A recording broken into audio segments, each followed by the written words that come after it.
شريك له ونشهد أن سيدنا وسندنا وشفيعنا وحبيبنا ومولانا محمدا عبده ورسوله صلى الله عليه وعلى آله وأصحابه وأزواجه وذرياته وبارك وسلم تسليما كثيرا كثيرا. أما بعد فأعوذ بالله من الشيطان الرجيم. يا أيها النبي قل لأزواجك وبناتك ونساء المؤمنين يدنين عليهن من جلابيبهن. وقال الله تعالى وقرن في بيوتكن ولا تبرجن تبرج الجاهلية الأولى وأقمنا الصلاة وآتينا الزكاة وأطيعنا الله ورسوله إنما يريد الله ليذهب عنكم رجس أهل البيت ويطهركم تطهيرا. وقال النبي صلى الله تعالى عليه وسلم رب كاسيات عاريات يوم القيامة.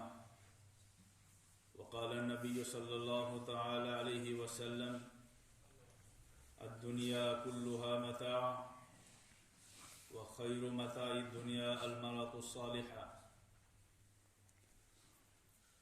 رب اشرح لي صدري ويسر لي أمري واحلل عقدة من لساني يفقهوا قولي. اللهم صل على محمد وعلى آل محمد كما صليت على إبراهيم وعلى آل إبراهيم إنك حميد مجيد. اللهم بارك على محمد وعلى آل محمد كما باركت على إبراهيم وعلى آل إبراهيم إنك حميد مجيد.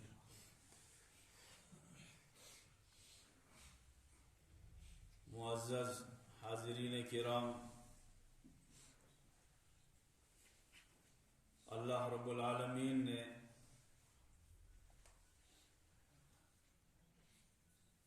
اس کائنات کے اندر اس روئے زمین پر انسان کو بھیجا ہے اپنا خلیفہ بنا کر.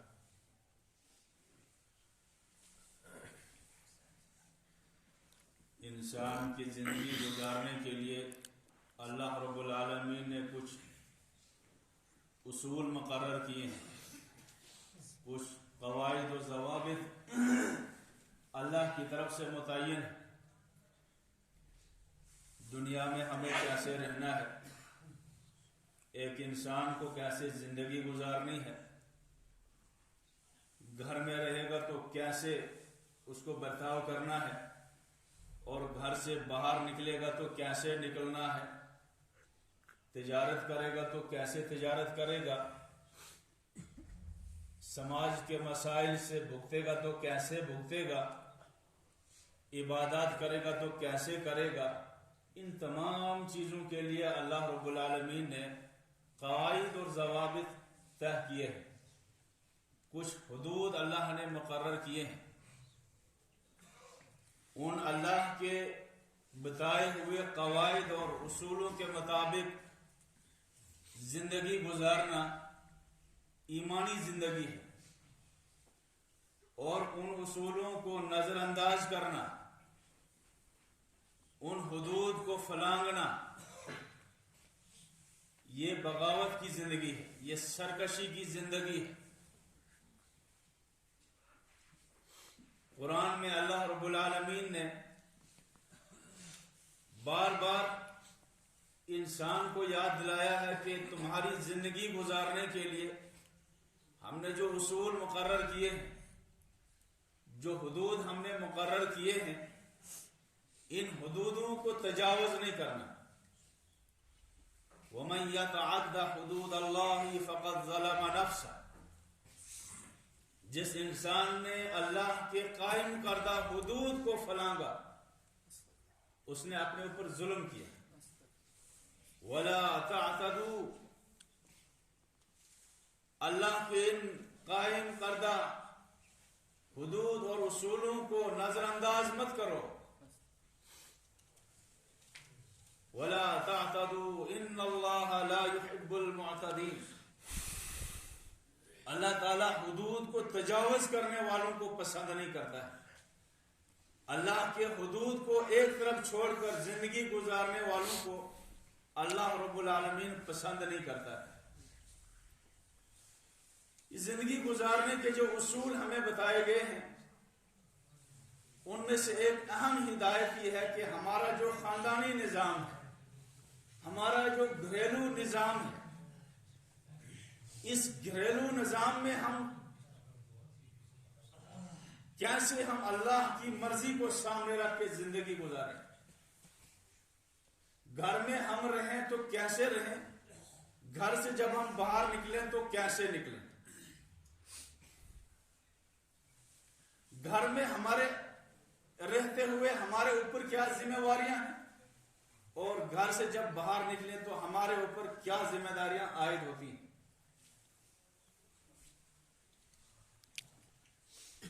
تو یہ ہمارا خاندانی جو نظام ہے، ہمارا جو یہ آئلی نظام ہے، اس کی حفاظت کے لیے بھی اسلام نے حدود مقرر کی. رسول اکرم صلی اللہ علیہ وسلم کی لاڈلی بیٹی حضرت فاطمہ رضی اللہ تعالی عنہا کا جب حضرت علی سے نکاح ہوا تو رسول اللہ صلی اللہ علیہ وسلم نے ان کو بلایا اور حضرت فاطمہ سے کہا کہ تمہارے ذمے گھر کا اندرونی نظام ہے، یہ تمہیں سنبھالنا ہے. اور حضرت علی سے فرمایا کہ گھر کے باہر کی جو ذمہ داریاں ہیں یہ تم کو سنبھالنی ہے. گویا کہ مرد اور عورت کی ذمہ داریاں مقرر کی کہ عورت کو گھر کا نظام سنبھالنا ہے، بچوں کی تربیت کرنی ہے، گھر کے پورے سسٹم کو، پوری ایڈمنسٹریشن کو چلانا ہے، اور شوہر کا کام یہ ہے کہ وہ گھر سے باہر جو بھی ذمہ داریاں ہیں، جو ضروریات ہیں، تقاضے ہیں، ان کو پورا کرے. یہ ہدایات ہے ہمارے لیے. اور یورپ کی زندگی کو اگر آپ دیکھیں گے، یورپ میں رہنے والے لوگوں کی زندگی کو اگر ہم دیکھیں گے، انہوں نے اس اصول کو نظر انداز کر دیا.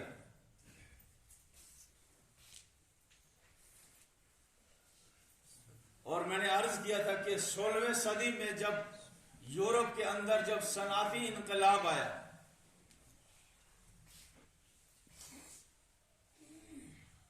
تجارت کی غرض سے مرد کو لمبے لمبے سفر کرنے پڑے، اس کو بہت سارے مسائل کا سامنا کرنا پڑا. انہوں نے اس کا حل نکالا. ایک تو یہ کہ ہم باہر کیسے ہم زندگی گزاریں،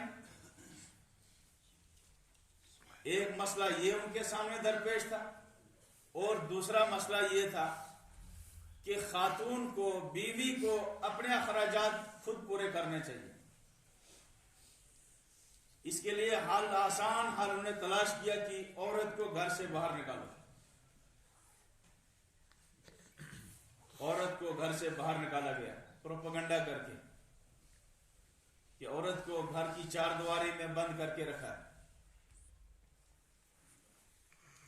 عورت سے کھانا پکوایا جاتا ہے، عورت سے کپڑے دھلوائے جاتے ہیں، طرح طرح کے الزامات لگا کر ایک پروپیگنڈا کر کے عورتوں کو متاثر کرنے کی کوشش کی.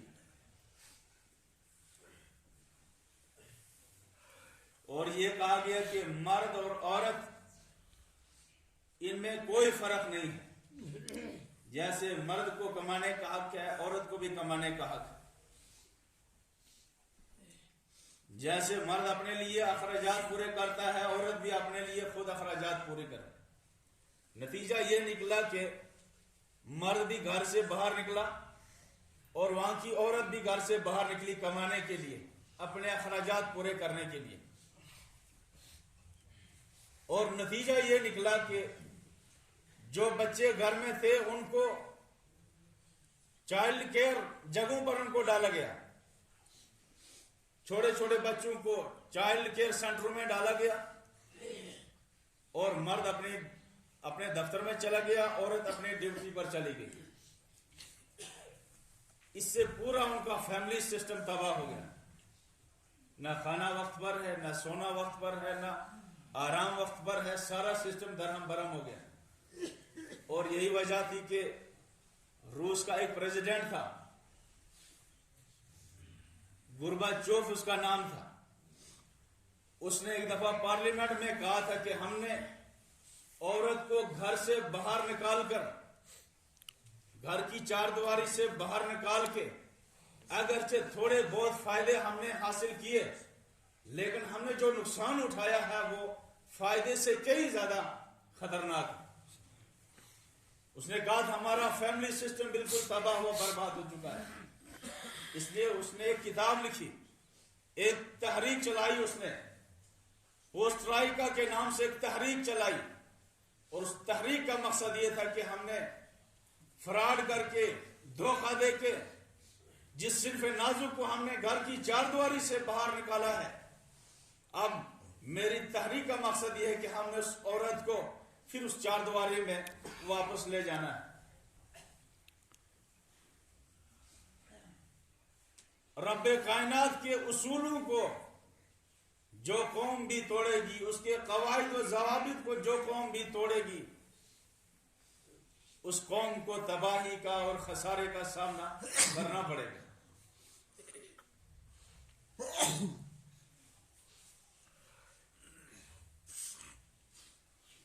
فیملی سسٹم کو بچانے کا ایک ہی طریقہ ہے کہ اللہ اور اللہ کے رسول صلی اللہ علیہ وسلم نے جو اصول بتائے زندگی گزارنے کے، جو ضوابط بتائے، ان اصول اور ضوابط کو عملایا جائے.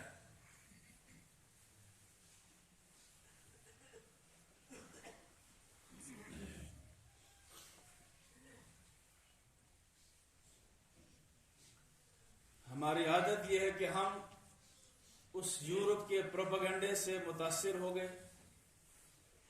اور ہم نے ہر ان گوروں کی ہر ادا کو ہم نے اپنے گلے سے لگایا.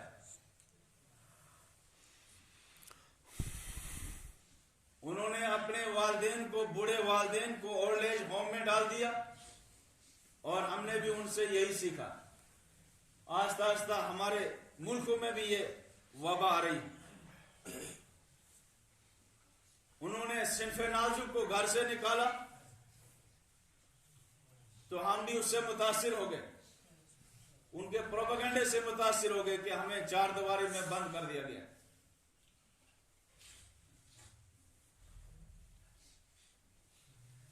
ہم نے ہر ان کی ادا کو، ہر ان کی اس برائی کو ایک نعمت سمجھ کر اپنے گلے سے لگایا. لیکن جیسے وہ یورپ والے آج رو رہے ہیں، جیسے ان کا فیملی سسٹم تباہ ہوا، برباد ہو گیا ہے، اگر ہم بھی ان کے اس ادا کو اختیار کریں گے، ان کے طریقے کو اختیار کریں گے، ہمارا فیملی سسٹم بھی تباہ و برباد ہو جائے گا.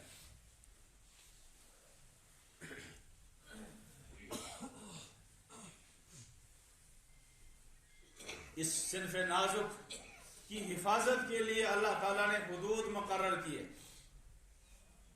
اس کے لیے اصول مقرر کیے کہ جب تک یہ گھر کی چار دیواری میں رہے گی تو محفوظ رہے گی، اس کی عزت و آبرو محفوظ رہے گی، اور جیسے گھر سے نکلے گی تو پھر تباہی اور بربادی کا سامنا کرنا پڑے گا.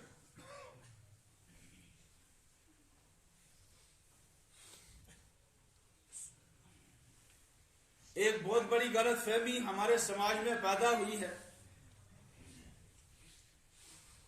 چاہے وہ ہمارا کوئی مرد ہو یا عورت ہو. ایک غلط فہمی یہ ہے کہ ہم لباس پہننے میں آزاد ہیں، جیسا چاہے ہم لباس پہنیں.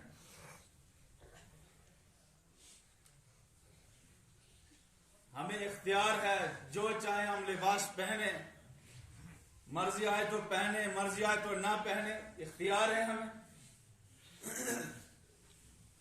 گھر سے جب ہماری ماں اور بہن نکلے، وہ سوچتی ہے کہ پردہ کرنا اختیار کی چیز ہے، کرے کوئی تو اچھی بات ہے، نہ کرے کوئی تو کوئی ضروری نہیں ہے. اور آپ کو میں یاد دلاؤں، کرناٹک میں جو حجاب کا مسئلہ چل رہا ہے اس وقت کورٹ میں، کورٹ کے اندر گورنمنٹ کا جو وکیل ہے اس نے حجاب کی مخالفت میں یہ دلیل پیش کی ہے کہ حجاب مذہب کا کوئی لازمی حصہ نہیں ہے۔ جیسے سکھوں کے یہاں پگڑی مذہب کا ایک لازمی حصہ ہے، کرپان مذہب کا لازمی حصہ ہے۔ اس سرکاری وکیل نے کہا کہ حجاب کا جو مسئلہ ہے، حجاب مذہب کا کوئی لازمی حصہ نہیں ہے۔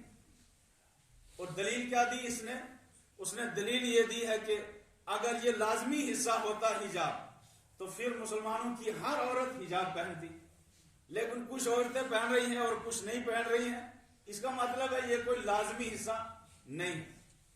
یہ دلیل کہاں سے دی اس نے؟ ہماری کمزوری کی وجہ سے۔ اس نے کہا کہ اگر یہ لازمی حصہ ہوتا ہر مسلم خاتون حجاب پہنتی، پردہ کرتی۔ اور ہم نے تو ہر چیز کو اختیاری سمجھا۔ مؤذن نے اذان دے دی، آئی مسجد گئے مسجد میں، نہیں آئے تو کوئی ضروری نہیں ہے، اختیار ہے۔ روزے شروع ہو جائیں تو ہم سوچتے اختیار ہے، چاہے کوئی روزے رکھے چاہے تو نہ رکھے، اختیار ہے ہمیں۔ زکوٰۃ کا مسئلہ آ جائے تو ہم سمجھتے ہیں اختیار ہے، چاہے تو کوئی زکوٰۃ دے دے چاہے تو نہ دے۔ اسی طریقے سے لباس کو ہم نے سمجھا کہ چاہے کوئی تو پہنے اور چاہے تو نہ پہنے، کوئی ضروری نہیں ہے۔ اس کے بغیر بھی تو مسلمان رہتا ہے، نماز کے بغیر بھی تو مسلمان رہتا ہے، روزے کے بغیر بھی تو مسلمان رہتا ہے آدمی۔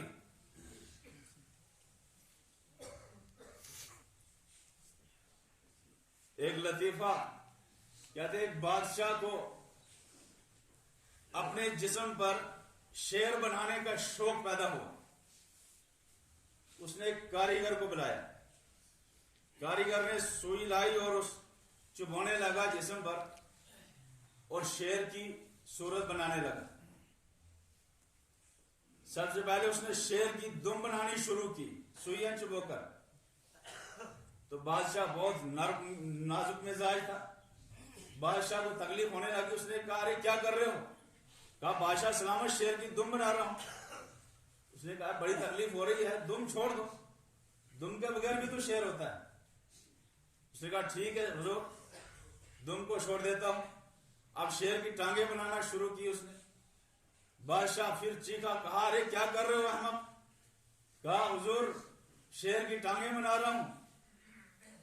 اس نے کہا ارے نالائق، شیر ٹانگوں کے بغیر بھی تو شیر ہوتے ہیں، ٹانگوں کو چھوڑ دے، کوئی اور حصہ بنا دے۔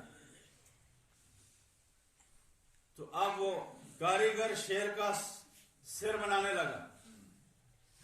بادشاہ پھر چیخا، تکلیف ہوئی، کہا ارے احمق کیا کر رہے ہو؟ کہا بادشاہ سلامت، اب دم تو نہیں دیا آپ نے بنانے، ٹانگیں بھی نہیں دی بنانے، اب اس کا سر بنا رہا ہوں۔ ارے احمق چھوڑ دے اس کو، سر کے بغیر بھی تو شیر ہوتے ہیں۔ اسی طریقے سے ہم نے سوچا کہ نماز نہ پڑھیں گے تب بھی تو مسلمان رہتے ہیں، زکوٰۃ اگر نہیں دیں گے تو کیا ہوگا، تب بھی تو مسلمان رہیں گے، بغیر زکوٰۃ کے بھی تو مسلمان رہتا ہے آدمی۔ آیا روزے کا مسئلہ تو وہاں انسان سوچتا ارے روزے کوئی ضروری تھوڑی ہے، روزے کے بغیر بھی تو انسان مسلمان رہ سکتا ہے۔ پھر یہ کرتے کرتے ہر چیز کا ہم ایسے ہی انکار کر دیتے ہیں اور نتیجہ یہاں تک پہنچتا ہے کہ ہم پورے دین کا انکار کر دیتے ہیں۔ یاد رکھیے یہ کوئی بھی چیز اختیاری نہیں ہے۔ نماز پڑھنا یا نہ پڑھنا یہ ہمارے اختیاری چیز نہیں ہے، روزہ رکھنا نہ رکھنا یہ ہماری اختیاری چیز نہیں ہے، زکوٰۃ دینا یا نہ دینا ہماری اختیاری چیز نہیں ہے، پردہ کرنا یا نہ کرنا یہ ہماری اختیاری چیز نہیں ہے، بلکہ اللہ اور اللہ کے رسول کا حکم ہے۔ اور اللہ تعالیٰ فرماتے ہیں وَمَا وما كان لمؤمن ولا مؤمنة اذا قضى الله ورسوله امرا ان يكون لهم الخيرة من امرهم. کسی مومن مرد اور کسی مومن عورت کی یہ شان نہیں ہے کہ جب اللہ اور اللہ کے رسول کا حکم اس کے سامنے آ جائے پھر وہ یہ سوچنے لگے کہ میں کروں یا نہ کروں، مجھے کرنے کا اختیار ہے یا نہیں ہے. سمجھ لینا چاہیے کہ ہم اختیار نہیں ہے. اللہ اور اللہ کے رسول کے حکم کو بجا لانا ہمارے لیے ضروری ہے.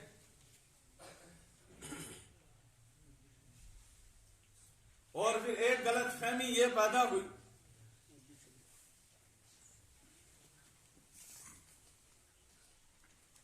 باطل پروپیگنڈے سے متاثر ہو کر ہمارے مرد کیا، ہماری خواتین کیا، وہ یہ کہتی ہیں کہ اصل دل صاف ہونا چاہیے انسان. پردے میں کیا رکھا ہوا ہے؟ دل انسان کا صاف ہونا چاہیے. دل صاف ہوگا تو پھر کوئی مسئلہ نہیں ہے.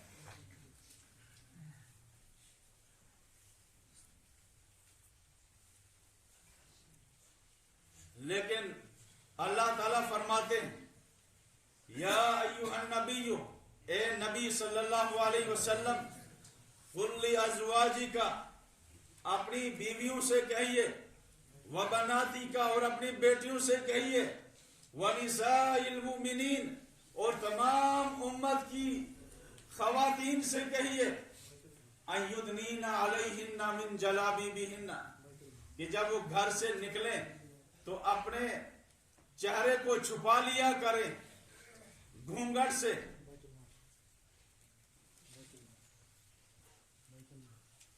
یا ایھا النبی، اے نبی صلی اللہ علیہ وسلم، قل للمؤمنین یغضوا من ابصارہم، آپ مومنین سے کہیے کہ جب غیر محرم آپ کے سامنے آ جائے اپنی نظر کو جھکائیے.